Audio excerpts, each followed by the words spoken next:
President Biden is going on the offensive as the crucial midterm elections approach. During a Democratic rally in Maryland last night, he put abortion rights front and center, and he criticized Trump supporters, calling, quote, MAGA Republicans a threat to our very democracy, close quote. Nancy Cordes is at the White House for us. Nancy, this is a decision by the Biden team. Good morning. It sure is, Tony. This was a speech designed to fire up the Democratic base in advance of the November midterm elections. And President Biden went aggressively after the Trump movement, laying out what he says is on the line in these elections. We'll codify Roe v. Wade. Testing out some campaign themes, President Biden in Maryland Thursday night argued women's reproductive rights are at stake this November. There's a race to pass the most restrictive abortion limitations imaginable, even without exception for rape or incest. If the MAGA Republicans win control of the Congress, it won't matter where you live. Women won't have the right to choose anywhere. MAGA Republicans don't have a clue about the power of women. Let me tell you something. They are about to find out. In ramped-up political rhetoric, the president took aim at Trump followers, especially those in office.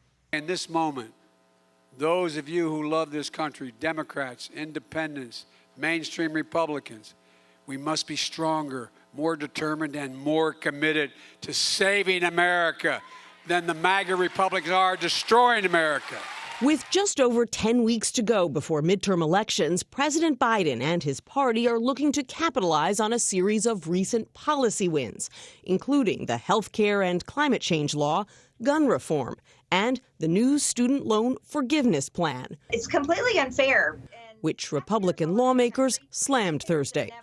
For our government just to say, okay, well, your debt is completely forgiven. Obviously, they have an agenda for that. They need votes in November. The White House Twitter account went on the offensive, calling out Republicans like Marjorie Taylor Greene by name for criticizing student loan forgiveness, even after their own pandemic-era business loans, known as PPP, were forgiven by the government.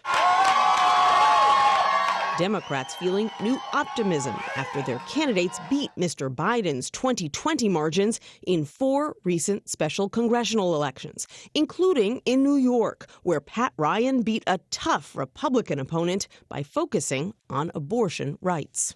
When the Supreme Court ripped away reproductive freedoms, access to abortion rights, we said this is not what America stands for.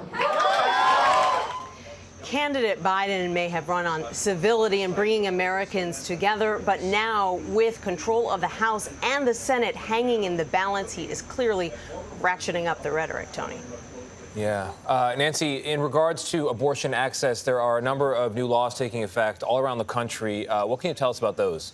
Absolutely. A bunch of trigger laws taking effect this week. Take a look.